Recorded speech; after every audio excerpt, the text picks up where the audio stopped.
Hey kids, you are about to listen to a comedy podcast. That means that none of this is medical advice. If you need medical advice or medical care, please contact your doctor.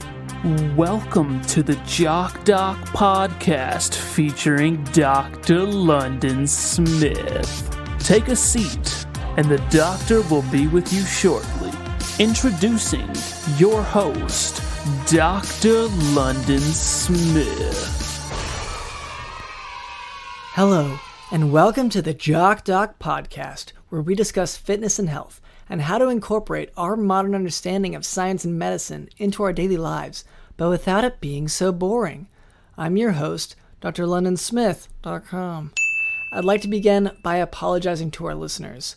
We've received some feedback about the excessive amount of technical medical terms that I've been using, such as cholinesterase reactivating agent and misohungi. So I will try to temper my terminology to a simpler one in the future. Here to help with that is our producer, Cameron. Well, hello, Dr. London. How are you today? Hi, Cameron. I guess I'm doing all right, all things considering. But I shouldn't have said hello to you first. You know who's more important than you or I? It's our listeners. Yes. So I should say, before Sure. saying hello to anyone else, hello to our listeners, and actually hello to one very special listener. Dr. London, I talked about a while back, maybe a couple months ago, that we actually have a very famous celebrity listener. Do you remember who that was? Yeah, it looked like it might have been you pushing buttons on a soundboard. No. That was our celebrity guest. He was actually on. That was Stanley from The Office, who was on the show. Yeah. I'm talking about our celebrity listener who has been listening for a long time.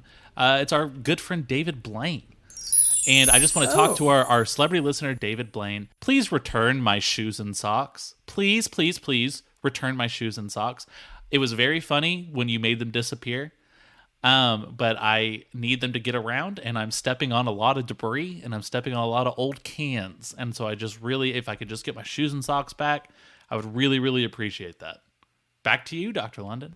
Okay, because I remember that kind of went viral, that video of your shoes disappearing. And it wasn't just that they disappeared, because he pointed to the sky and said, "You see that ball of fire?" And I think he meant the sun. Yeah. He said, "That's where they are now." Yeah, he said that's what it is now. Yeah, so I I don't think know he was if... implying that my shoes and socks had become the sun, which I don't agree with that. I'm a Mormon, so I have different beliefs on those things. Yeah. I believe I'm going to live Famously, on the sun one day. Yeah. No, you've talked about that most episodes. It was very impressive. The video went viral, and that was awesome. Like it was great for the podcast and everything. But my feet are very cold. They're very wet, and I'd really like to get those back. So David Blaine, please, for the love of God, return my shoes. Back to you, Dr. London. Yeah, and I'm sorry to bring it back again, but because you seem to have gone out of your way more than you ever did before to walk through mud and stuff. Because I don't know if you read about trench foot before or after, but you seem to be trying to get trench foot. Wait, what is trench foot? Describe that real quick. So it's these infections that can happen because you walk through, muddy, kind of cold water. Oh yeah, and that dirt. describes what I'm going for sure. Yeah, and so you have all these ulcers, like these open wounds in your feet, and I can't help but think that Doctor, hey, because you didn't do that before. You didn't walk through this stuff idiot, before. Stop. Shh, listen for a second. Do you not see what I'm doing here? Do you not see the lawsuits that we can bring against David Blaine if my foot has to get amputated because of a large infection? So you think the loss of your foot would be worth it if you could get the riches of a potential lawsuit with David Blaine? Well, the amount that we would get is definitely going to replace my foot with something, awesome. I could add it. I would like to replace my foot with one of those grabber claws. A claw. And maybe... Yeah, but like the plastic grabby claws? I would really like to replace my feet with that. So, and I really think we could be able to afford that if we're able to sue David Blaine, and then everything extra can go straight to the podcast. I'm benefiting you, Dr. London. Okay, and just to throw in an alternative in case, have you thought about just getting some more socks and shoes instead? Have you ever tried to grab something off a shelf with just wearing socks and shoes instead of having a grabber claw foot? You're not thinking through the logistics, Dr. London. Just move on. I mean, come on. Okay. Well, also with us is Digital in the house. David Blaine. David Blaine. David Blaine. David Blaine. Please return my shoes and socks. Please, please, please. Idiot, stop. It was very funny. Idiot, stop. Idiot, stop. Idiot, stop. It was very funny when you made them disappear. If I could just get my shoes and socks back, I would really, really appreciate that.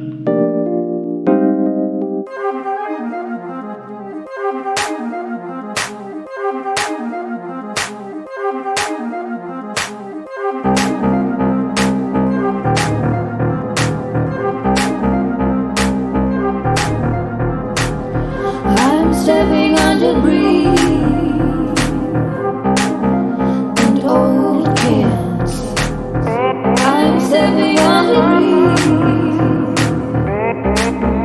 and old cans. I'm stepping on debris. I'm stepping on debris.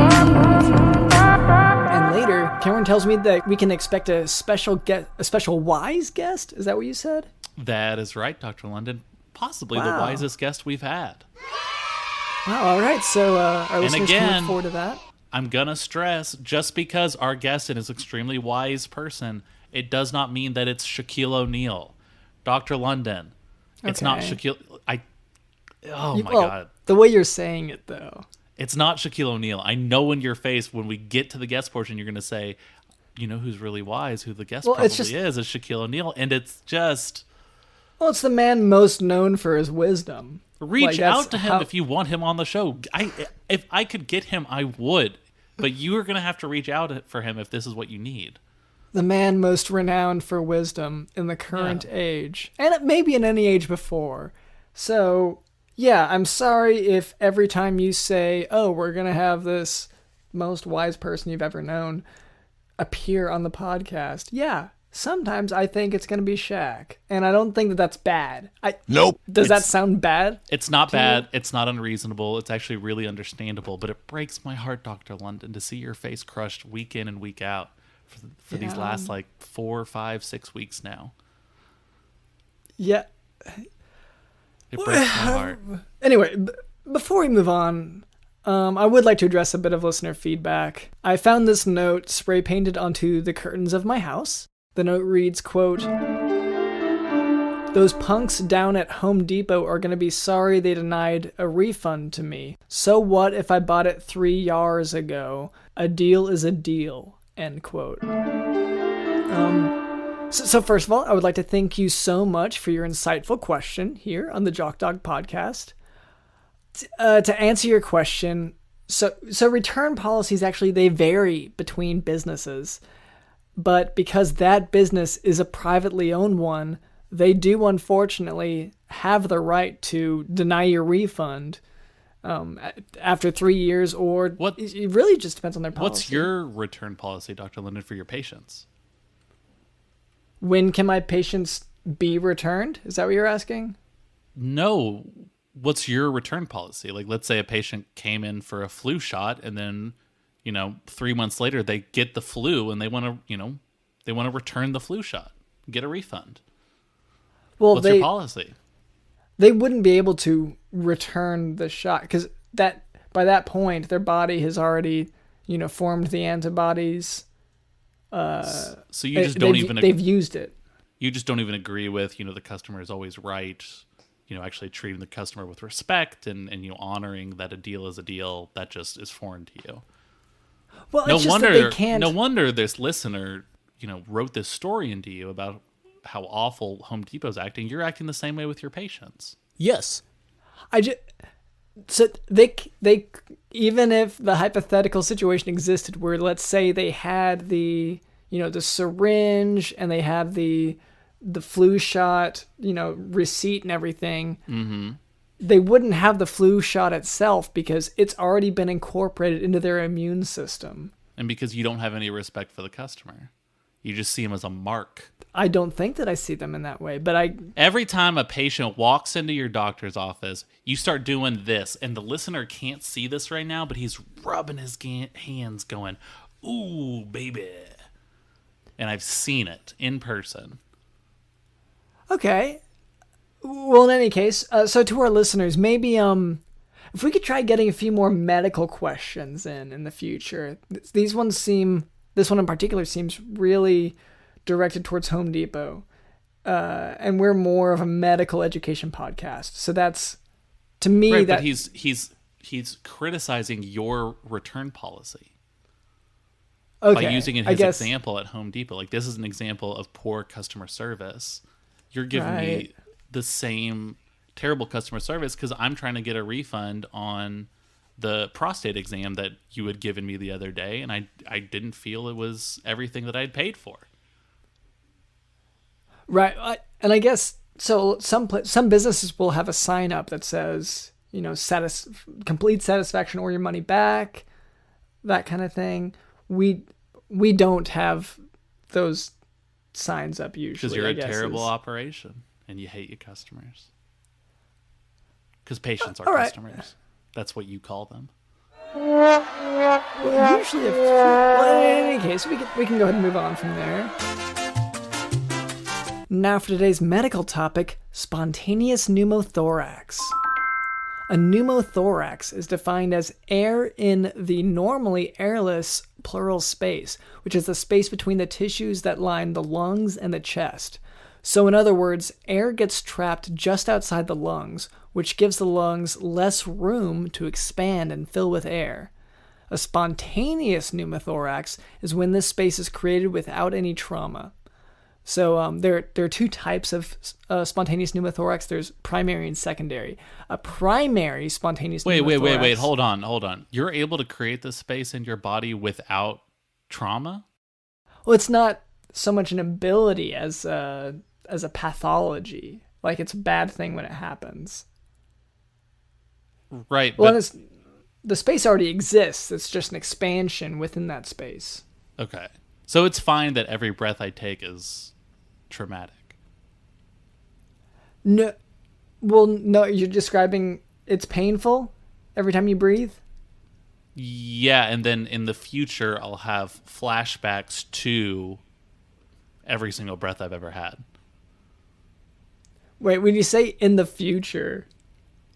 Yeah, because I wouldn't have a flashback to something that's happening right now. But I'm saying, like, in the future, I might be at a Kroger or something, and I'm going down the aisle, and I'm looking through the coupons I have, and I'm seeing, I wonder if I could get, the toaster strudels, but the breakfasty ones that have, like, eggs and stuff in them, because I got a coupon here. And then suddenly I drop everything, and I start having flashes to the past. And what I'm flashing back to is my trauma, which is every single breath I've ever taken. So if you've had painful, breathing, it's called pleuritic chest pain. Whenever it hurts, whenever you breathe, that's something, especially if it happens every time you breathe, you should probably see a doctor. Why? Why? It's just, sorry, I didn't mean to interrupt the. It's odd in a sense because you don't bring it up that much. Yeah, I mean, I try to keep it to myself, and I try to limit the amount of breaths I take in any given day. I really only take, 12. Usually that's, like, the minimum per minute that you should be taking. Not for me. You know who taught me this? David Blaine. Wow. His famous magic trick of holding his breath, which is the most magic thing you can do. Yeah, that is... I don't think I could do it, so I guess... In any case, so primary spontaneous pneumothorax is caused by spontaneous rupture of subpleural blebs at the apex of the lungs. When they rupture, these air-filled sacs in the lungs cause an escape of air from the lung into the pleural space, causing the lung to collapse. This more commonly happens in tall, lean young men. And in these cases, patients typically have sufficient pulmonary reserve, so severe respiratory distress really doesn't usually occur. However, in secondary spontaneous pneumothorax, that can occur as a complication of an underlying lung disease, such as COPD, asthma, interstitial lung disease, neoplasms, cystic fibrosis, sharp, tuberculosis, knives, stabbing into every portion of your thoracicular area when you take a breath. Yeah, well, you're thoracic. But yeah, so this secondary spontaneous pneumothorax it's more life-threatening because they've already had these problems chronically, long-term, and so they have a less pulmonary reserve. They're able to take less hits, which I don't know if you can relate to that. Oh, I can take a lot of hits. Right. Okay. So clinically, patients will present with chest pain on one side, usually sudden in onset. They may also have difficulty with pain or difficulty breathing, pain with breathing, and a cough. On exam, they will have decreased breath sounds over the affected side, of hyperresonance over the chest. You know who this reminds me of? Someone who dealt with a lot of pain and difficulty breathing is our good friend and listener David Blaine, when he was doing his famous magic trick of staying in an ice cube or something for 3 days. Do you remember when he did that? That famous magic trick. Again, I love how much it incorporates the concept of magic. Him in some sort of a cold house for a few days. And that really inspired me. And I think he had probably difficulty breathing because it was probably kind of cold and a little uncomfortable for like 3 days or something. I guess I should clarify here. That's the most here. magic thing I can think of. I feel like you knew David Blaine a lot more than I did because I never knew him personally, never was near him physically. I don't know if you probably were, and you probably didn't know it because that's kind of his thing, his magic. Wait, is that how? Have you ever seen him before?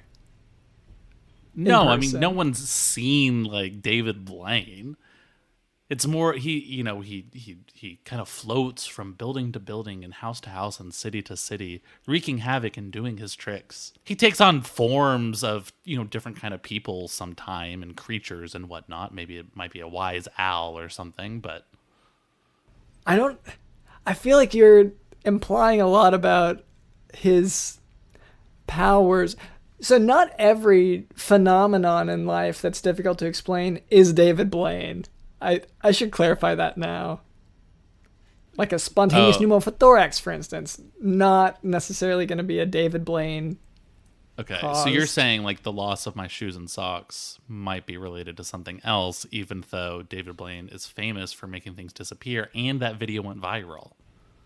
Yeah, well, I don't remember actually seeing David Blaine's face in it. I remember it was mostly reaction shots from you. Yeah, and the reaction GIFs.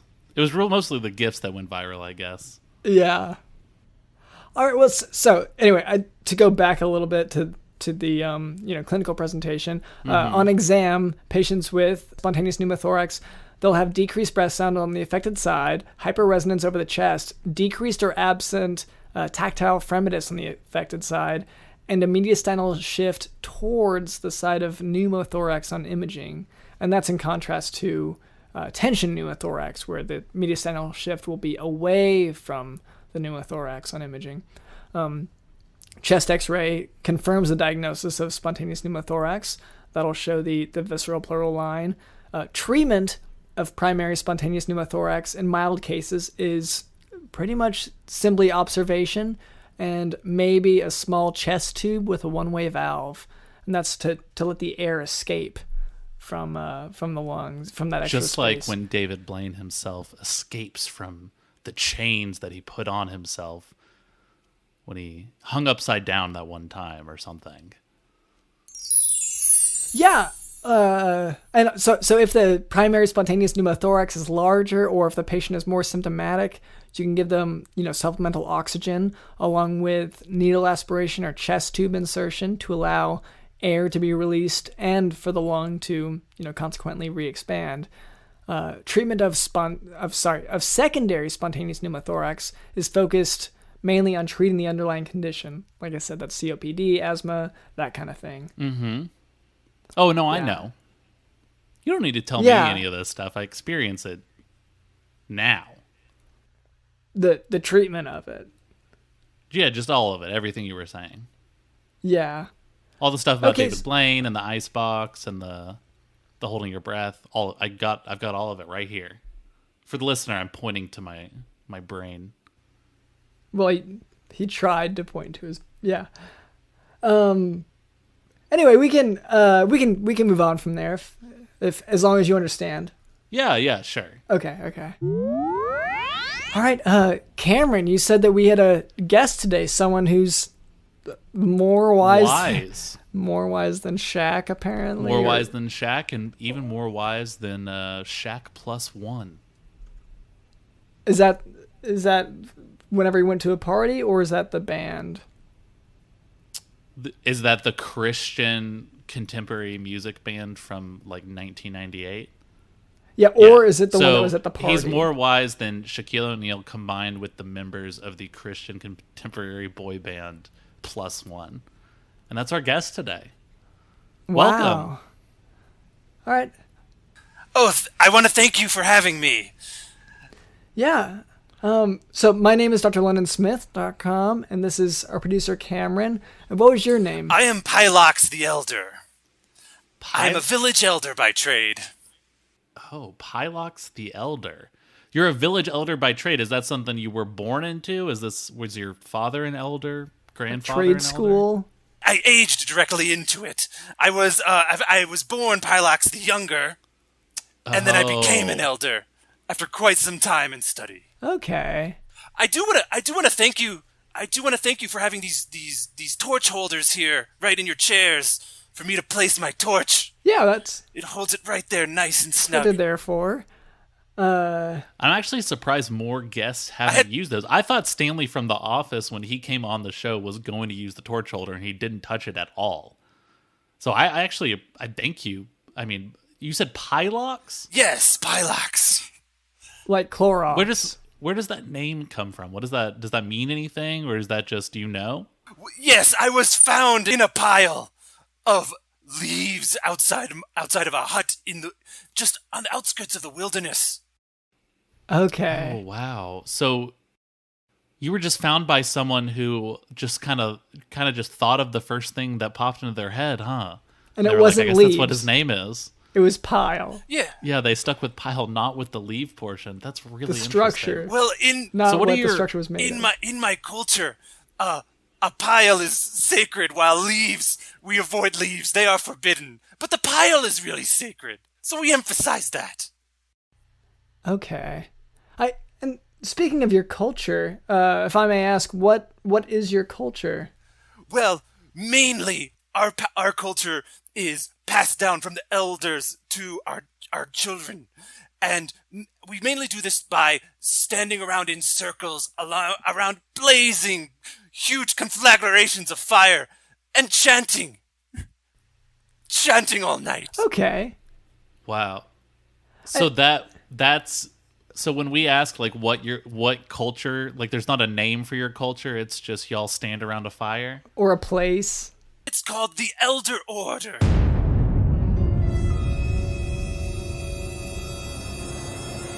Order of Elders. Okay. Okay, and is that in New York, or is that... Yeah, we're on the outskirts of New Jersey, sure. Okay. All right, I forgot that. Okay, that makes sense.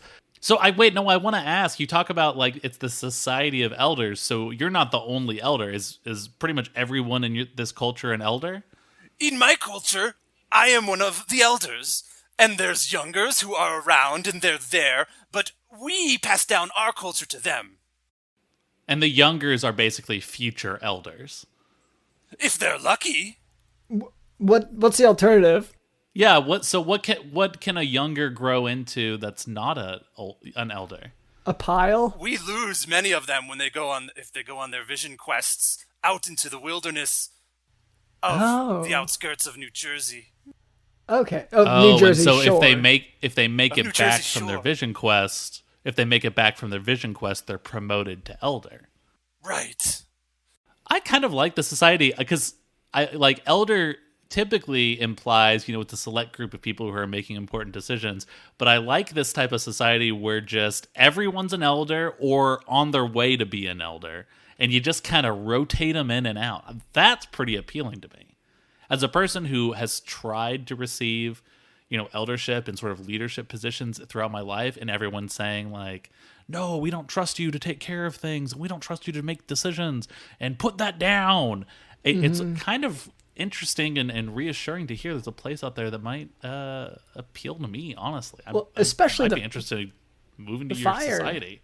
The fire, and the fire aspect. I love that part of it. Everyone loves the fire. Because So that's been keeping Cameron from positions so far, I think, is the fire. But with the fire being incorporated to an aspect of being an elder, that sounds like almost too good to be true for Cameron. yeah, and I'm just so chilly. And I'm very terrified of being trapped in an ice cube like David Blaine was, and so I'd like to have a torch that I can just kind of melt my way out of. A fire gives you an air of seriousness.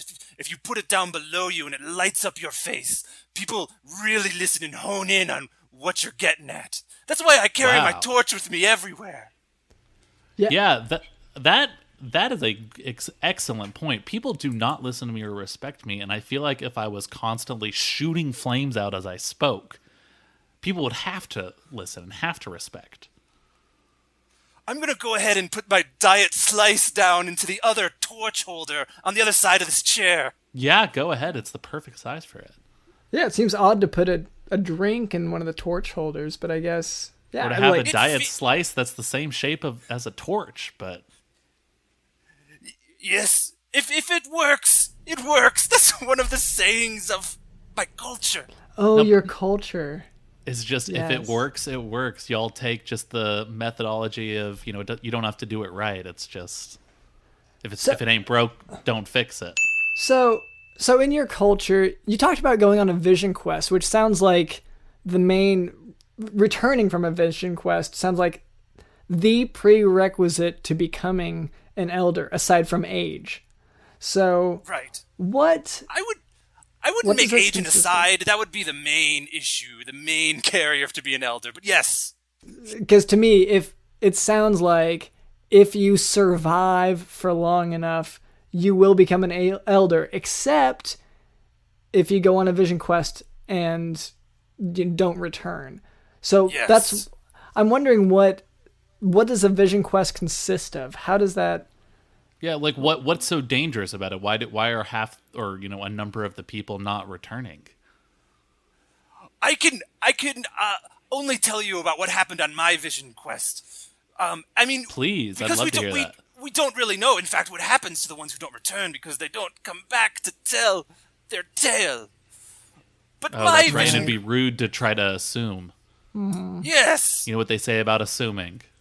it doesn't Don't work. do it. Oh, I took my vision quest. I got out that morning underneath the pile of straw that I was sleeping on because leaves are forbidden, and I walked towards the sun, which, led me to the state of America that's directly west of New Jersey. right. But anyway, West New Jersey I- Shore, yes. West New Jersey shore. And I saw fantastic animals leaping about the sky. I was in pure delirium, and I was hoping that they would bestow upon me wisdom necessary to be an elder in my tribe. And when I got back, Is that what happened? everyone assumed it did. Yeah, I think so. So, I'm sorry, you said you were in delirium. Did you partake of a substance or a drink or anything like that before the vision quest? Because What? were you just I mean, dehydrated? I did drink a lot of Diet Slice that day.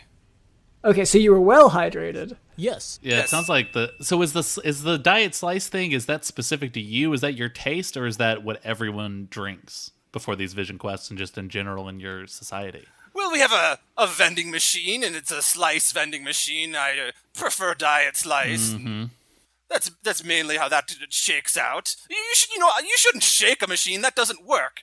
Don't do that. If it works, it works. Don't shake it. Yeah, it could fall on you. Yes.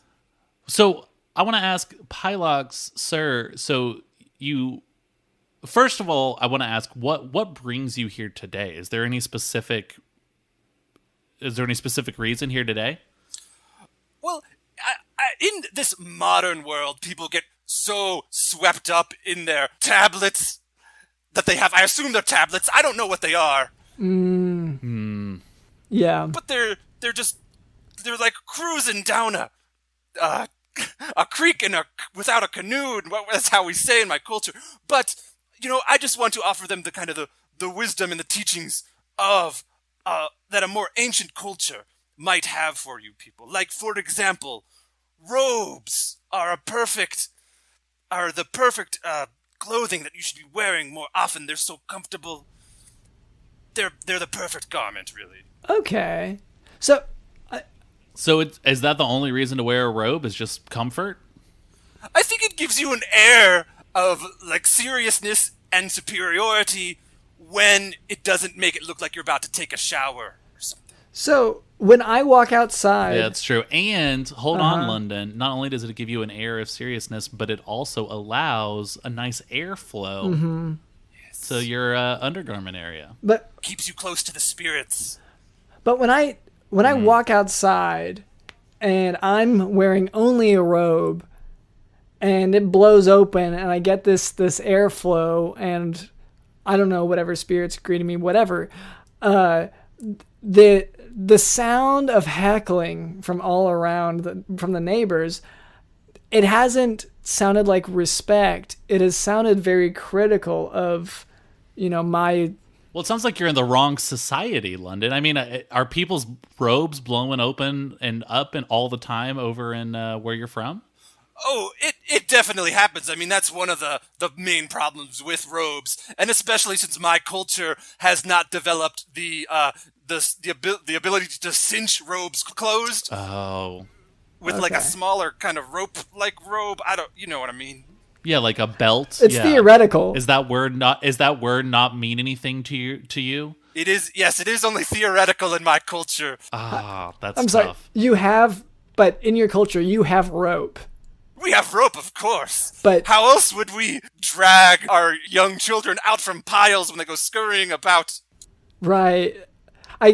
So you have the rope and you have the robes, and what's in theory is some sort of rope-like material to use on the robes. Some sort of belt-like system, but that's more of a theoretical concept to You you. lost me at the word belt there. Now, what is that? Some sort of It's some sort enchantment of on the waist? rope. To- That is actually an excellent way to put. I would say that's the best description of a belt I've ever heard in my entire life. I'm gonna have to write this down and bring it up at the next council. See, well, okay, and Cameron is not necessarily the best person to ask about this because he will not wear a belt. I can't find my belt. That's different. Yeah, well, and you also seem to, It got David Blaine. yeah, because you seem to always buy, pants or trousers that have such an expanded waistline that, like, you would have to wear a belt or suspenders or something. But for you use a rope, right? You lost me at pants, but I picked it back up at trousers. Thank you. So, look, I wear clown trousers, the really big ones that come with, like, maybe some suspenders or something, but I take the suspenders off because they're not cool. And so, yeah, I'm wearing these big, dumpy pants, but I get them cheap. I get them on clearance, and they're usually fun polka dots, and maybe there's little, like, animals or something on it. It's a lot of fun, but this is so irrelevant, Dr. London. Why are you even getting into this and getting into my pants? It's more. I mean, my trousers. I apologize. It's because Pylox the Elder here, he might learn of something that you consider to be normal, Cameron, whenever really it's just you. Like the way that you use a rope to go, encircle your body, like a harness to keep your clown trousers suspended. Kind of like suspenders, except a lot more work. And so I just don't want him to be confused about what our modern culture, And that's understandable, but I do want to say that's not to hold my pants up. That's an escape trick I'm trying to escape out of to be a little more like David Blaine. This is obvious. I feel like this doesn't have to be explained. Yeah, based on these sort of things you're sharing with me now, I feel like it could really rupture my society greatly, as these are just mind-blowing advancements. The idea of pants that are held up all the time, it's very shocking to me. Well, you're introducing the joys of robes to me. So in a way, we're sort of trading technologies and trading ideas. And this is what culture is all about. Well, to speak to your advancements here, in just this short of time, you've gone from saying trousers only, you just said pants. So that's, you're already making headway here. And I think you sell yourself short whenever you feel like you can't make these advancements. I feel like I'm streaking across the cosmos like one of those lightning bugs in the sky that I see from time to time. But besides robes, what else? What else you got for us? Well, I see that both of your heads are naked, and I would suggest wreaths. I notice in people in this culture, they put wreaths on their doors, but those belong on your heads. Okay. My children. Wow, that is true. What does that offer? Is that purely an aesthetic choice, or is that? Is there a reason? Like behind laurels? That? Yes, like laurels, wreaths on your head. It certainly keeps your head warm, especially that part around the circle. But also birds, they can land there and just have a great time. Okay. Oh wow, I've been saying that's something to strive for a long time. You are speaking my language, sir. I love this. Do you see a lot of upset birds? I've been putting a lot of work into it, making sure birds are attracted to Dr. London here, thinking that would be a fun gift, and he gets so mad about it. Okay, I have heard birds, and I just feel like they don't sound upset. I feel like they're having plenty of fun. I don't know that they need to perch upon my head in order to, But it's a gift from the gods. Well, no, it's from us, right? Even in my culture, wreaths do have to be assembled by hand. They don't come from nowhere. Okay. Are you guys religious at all? We like to think of ourselves as a pre-Christian era. Okay. Even though I would say you live in, maybe a Christian or post-Christian era, We use a different star chart calendar. Okay. Yeah, that would explain that. Okay. Well, okay, so is astronomy a big aspect of your culture then? In the sense that we have the direction of up and we gaze in that direction from time to time. Okay. Yeah, it's astronomy. That's pretty much it. I'm not sure what you were fishing for there, Dr. London, but that was a solid answer. Yeah. No, I guess I assumed that if they had a calendar based on it, then Oh, okay. You're trying to figure out the calendar. It made a distinction from our own calendar. We look up when we use our calendar. That's how I assume you use your calendar as well. What direction do you look at? For my so I have a calendar on my phone actually. Oh wait, that might be advanced for you. That might be. I'm lost. Wait. A phone is like a robe. It's like a robe. A phone is like a robe for all of the information that exists in the world. But you can hold this robe in your hands. That's not so different from me. See, I have a robe that's covered in stars and half moons and so forth, and that's all the information of the world as well. Wow. I mean, that's kind of true. You have the entire universe on your outfit. In what sense do you have the world on your robe? Like Cameron, I understand the comparison he's making to a phone, but for Pylox the Elder, I'm not sure. In what way? The pictures of the moons and the stars and the planets on his robe, Dr. London. I don't want to shock you with the knowledge from my culture, but we are like a bean in a soup of stars and planets and half moons just swirling around. So we could say that about any of us, I suppose. We're all inhabitants of this universe. Yes, and that's the type of realization you make, and that's what makes you grow up. Now, Pylox the Elder, I want to ask, before you had mentioned that you were coming back from your vision quest. This is when Yes. you were being bumped up to an elder, and you sort of just assumed that you knew everything and that you were wise, and everyone kind of assumed that too. Yes, we all So just felt that was about right. Yeah, it just like seemed like it worked. Mm-hmm. How? I mean, is that like? What is your ratio to good wisdom and bad wisdom that you've been dishing out to people? Well, I assume all of my wisdom is good. I mean, have you seen that happen? I It mean, sounds like is it's 100%. Then that's the ratio is. Yeah, I guess that's my question. Have you been nailing it? Like when you throw out this wisdom to your society, has it been like working 100% of the time, or are things getting kind of messed up? Well, when you say your arm gets broken, when we break our arm and we apply a series of leeches onto the arm, and then the person dies, obviously it's good wisdom that person was evil and needed to die. Oh, and that actually makes sense to me. And Dr. London, I think you can start looking at a lot of your patients and your practice in this sort of way.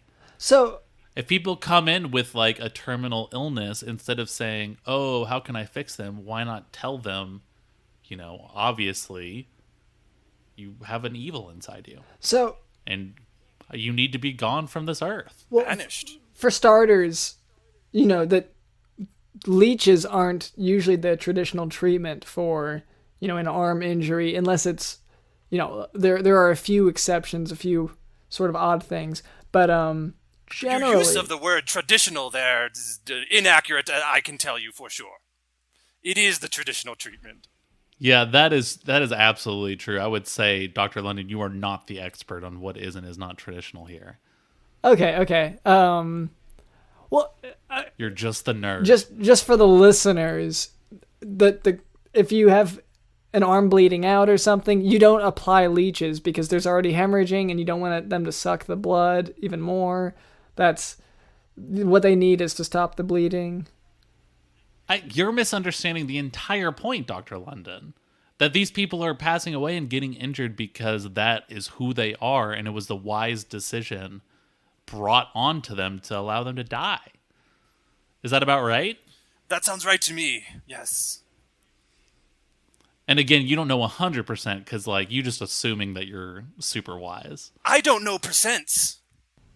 Oh, that hasn't made it there either. Okay. No. Extremely valid. I get that. Yeah. What is it over a VII Roman numeral? We can use that ratio. A 7? You're describing a VII? Do you mean a VI 7? Yeah, VII. Oh, I know 7-Up because it's right next to the diet slice in the vending machine. Yeah, but you So never I'm choose familiar that with one? Okay. No. Yeah. So I want to ask, I want to get back to this because I've been holding on to this question for a while. You keep talking about diet slice, these vending machines that you keep using. Now, who brought this has this technology always existed in your society, or was this brought to you by someone? When did you guys start this diet slice obsession? Because it seems a little out of, frankly, it seems like you wouldn't usually know what that is. I do remember when the vending machines were brought to my society. I was gazing up at the calendar in the sky, and the odd shape of stars was in the waxing moon position, and then there were vending machines brought to our society. Does that answer your question? Yeah, pretty much. I mean, I don't have any follow-ups to that. Yeah, and so this is all happening in New Jersey Shore. Yes. Yeah, so, I guess, do you guys have things like electricity or running water, anything like that? I know you said you lived in a pile of straw, Yes. Because leaves are forbidden. right? But, Yeah, and piles are sacred in your yes. society. So we have many piles of other things, like used vending machine wrappers, for example. But of course we have running water through our creeks upon which we canoe. And I don't know what powers your vending machines, but ours are powered by a type of spirit that I have heard called electricity. So you have these machines that are run. Is this like a, I don't know, like a bus stop or like a travel stop kind of thing? Do you have to walk a distance to get to these machines? Well, yeah, they are about a quarter of a vision's quest outside the village. Okay, that's how you measure distance. Is you've gone on a vision quest, and it's a set measurement of how far you have to walk to be on a vision quest. That's how we've measured distances since I was 1/1000th of a vision's quest tall. Okay. Wow. It measures height as well. Well, it length. That makes sense. That's kind of the most that this has made sense so far in a way. I guess that's true, yeah. Well, so I'm super glad about the amount of information that we've learned about your culture. Which, what did you say the name of it was, or did it have a name? It's called the Elder Order.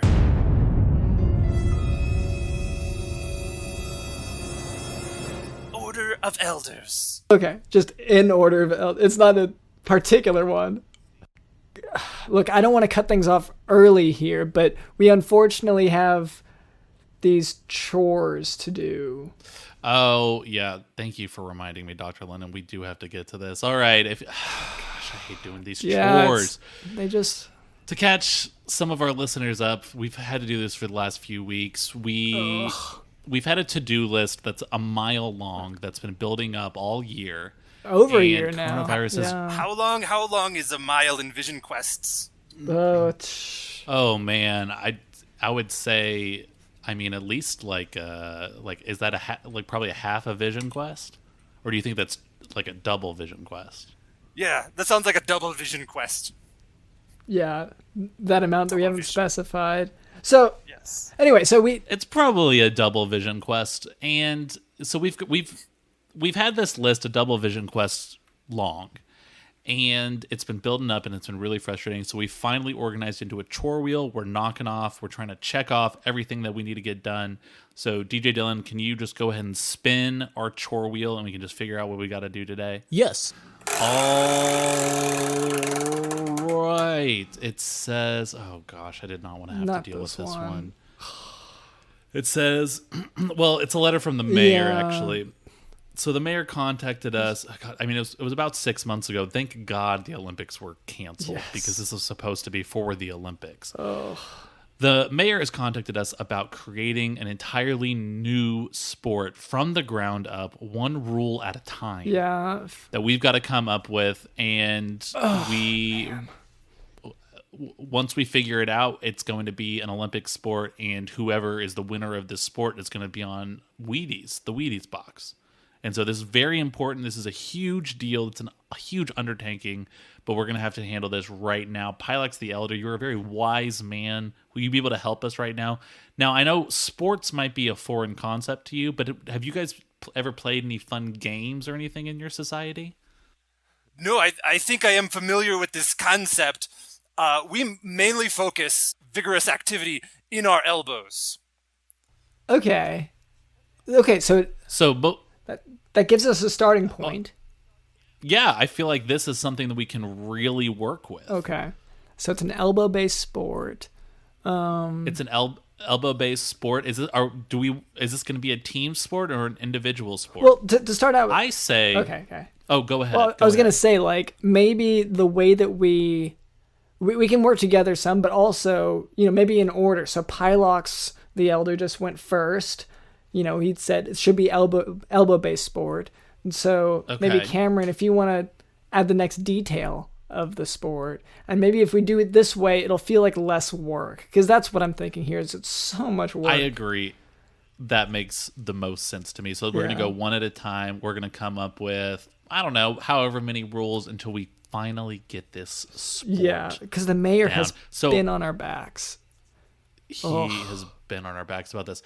I want to add this elbow-based game. I want it to be cold as hell. This is sort of a shout out to my friend David Blaine, who loves hanging out in ice cubes. I think an important part of this sport is that it should be freezing cold, and that everyone should be cold, and that everyone's teeth should be chattering because it's cold so much. Okay. For my addition, so we know it's going to be cold and it's going to be elbow based. So I think strapped to their heads, these players should have a torch, because warmth should be close by in case of an emergency. So the top of their head should have a torch on it. So it will make people take it seriously too. Yeah, I mean, the only way the mayor is going to even accept this is if we involve a torch. We've basically learned that today. Right. I certainly would want to incorporate the screaming howls and chants that my culture is known for, that you can hear from so far away. And in this sport, perhaps if that was what was being measured, the amount of these chants or their devotion, like their servitude to the gods would be great. Okay. The amount of servitude to the gods. I actually like that better. Can you measure that in your culture? Measure the amount of servitude to the gods. I have this written down. This is incredible. So wait, I want to hear real quick. Can we get a demo of what maybe those howls and screams sound like? Just so we know. Okay. Okay. So I don't want to say it's not as loud as I was expecting, but it is much different. I guess I definitely was expecting something more bombastic, but I kind of like that. I think that works. So I think I have a connecting piece here to sort of bring some of this together. We're talking a lot about torches and incorporating torches strapping on your head. We're talking about using our elbows. We're also talking about the amount of servitude you're bringing to the gods. So what if you're also holding very heavy torches? And the goal is to hold them as high as you can to the gods to praise them. And you're in like a cold chamber because it's extremely cold. And so you either are out if you drop the torches or if you die from freezing. Okay. It is a tradition in my culture to consider someone to be out if they die. Okay. Yeah, and I think that's something that maybe we can extend to these modern games that maybe we haven't considered before. You know, back in the 96 Olympics when Carrie Strug broke her ankle and then just died on the platform after her big jump, and they just made her continue on after that, and they threw her corpse. I didn't like that. I thought that was disturbing. Okay.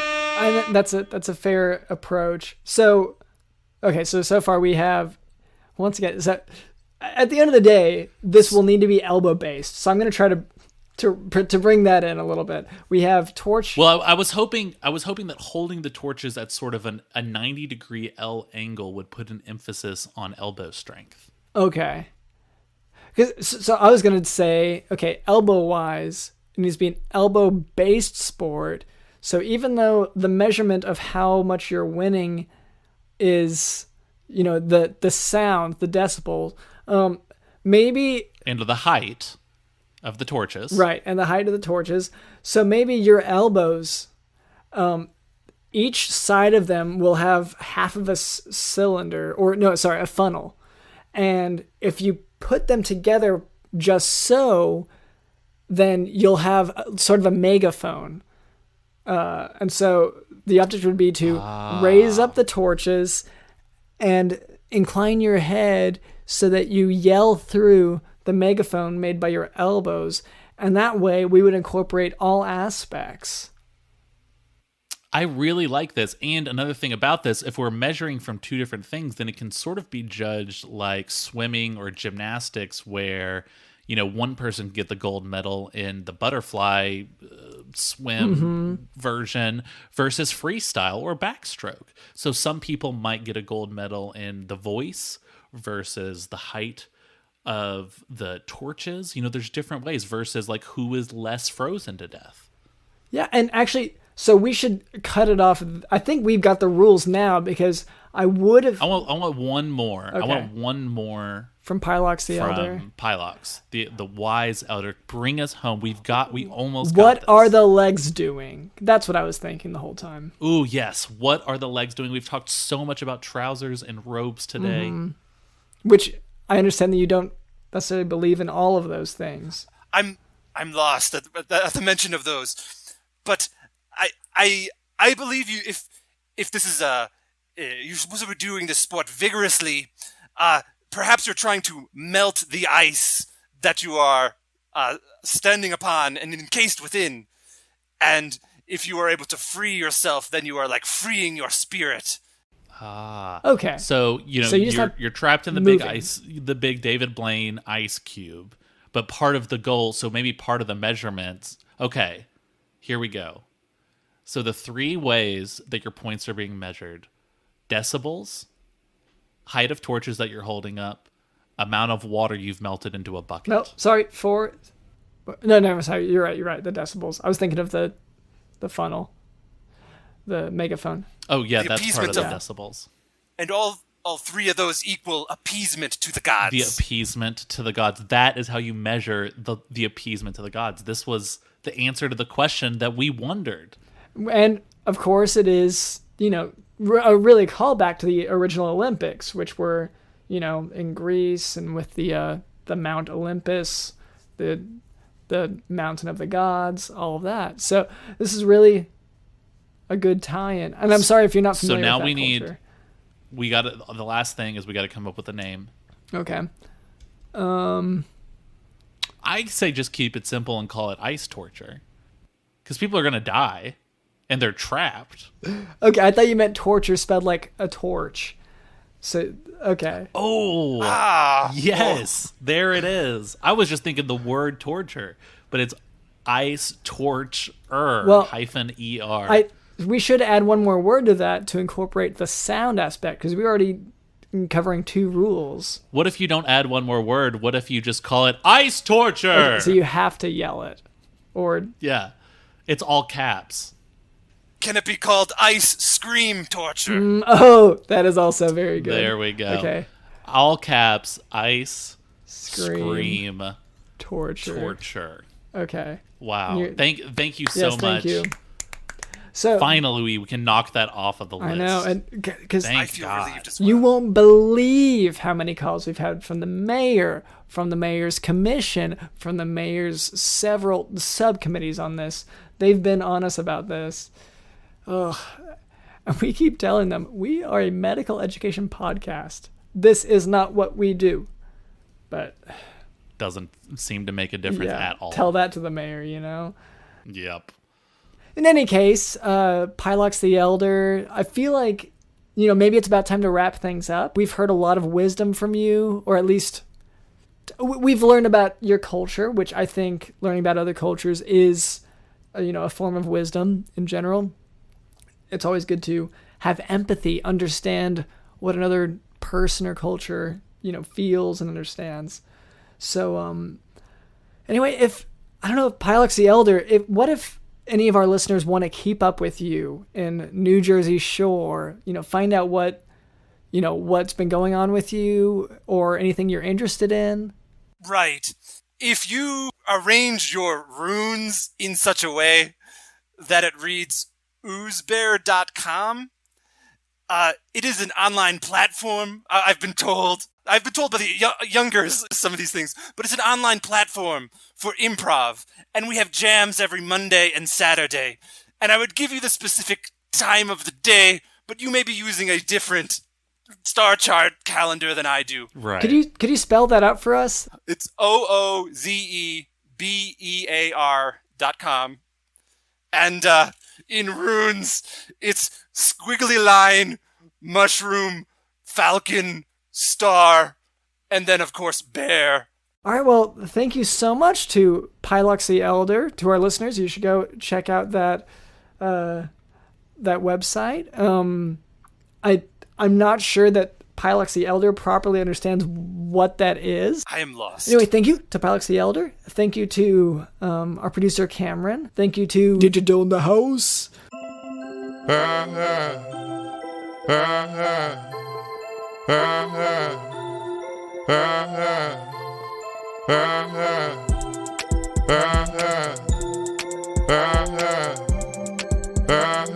I am Pylox the Elder. Yes.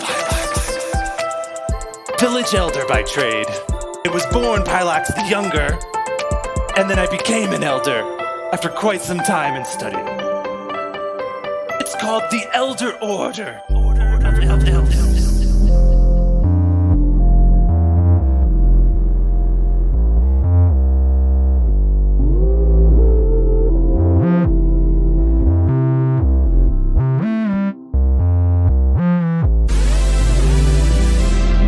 I am Pylox the Elder. Yes. Pylox. Village Elder by trade.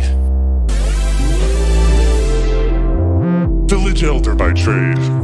I am Pylox the Elder. I am Pylox the Elder. Yes, Pylox. My name is drlondonsmith.com, and this has been the Jock Doc Podcast. See ya.